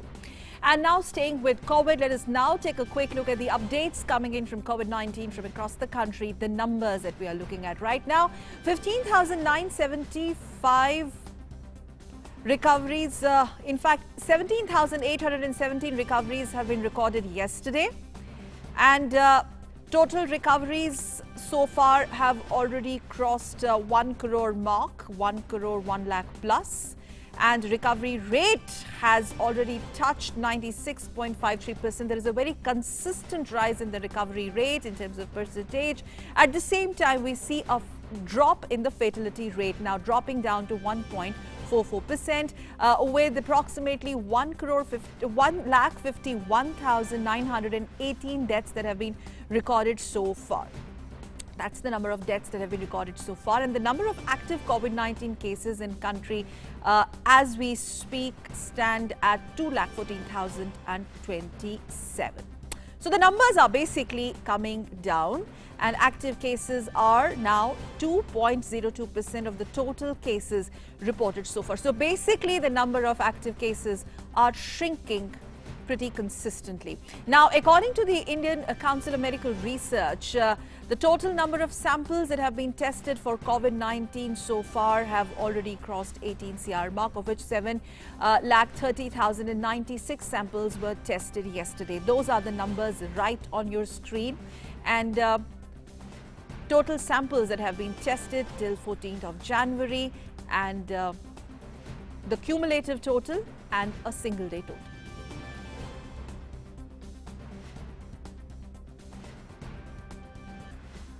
And now let's move on to our developing story of the day.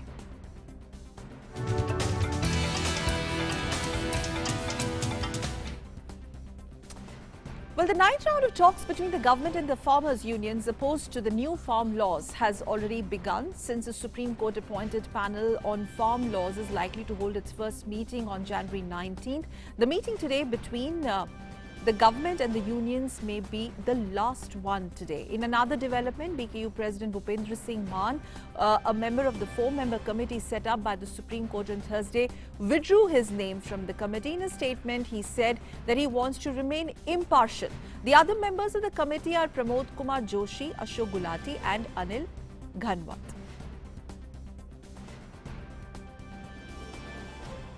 Meanwhile, we're getting a reaction of the Union Agriculture Minister before attending the meeting between the government and the farmer unions. He spoke to us a short while back. Let's listen.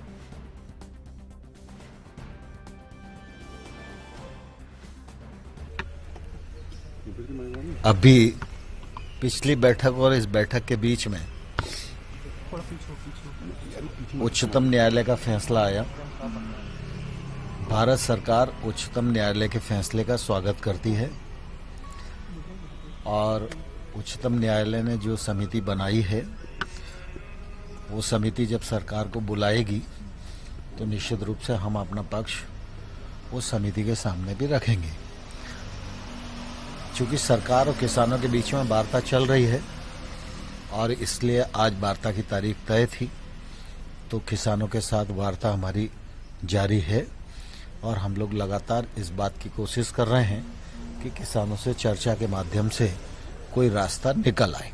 इसके बाद भी चर्चा होगी, इसके बाद भी supreme court mandated committee में participate करें, क्योंकि उन्होंने मना कर दिया है, उस कमेटी के सामने नहीं जाएंगे। क्योंकि दरअसल सुप्रीम कोर्ट हमारे देश की सर्वोच्च संस्था है और हर व्यक्ति की जिम्मेवारी है कि सुप्रीम कोर्ट के प्रति उसकी प्रतिबद्धता हो। सर, उसके बाद भी क्या मीटिंग होगी या आज आखिरी मीटिंग होगी जब तक सुप्रीम कोर्ट का कमेटी फैसला न सुनाए तब? सर, हनन मुल्ला जी कह रहे हैं कि हो सकता है इसके बाद गवर्नमेंट डिस्कशन के लिए बुलाए ही ना। बैठक में जो बातचीत होगी और बैठक में दोनों पक्षों की सहमति से ही तारीख तय होती है।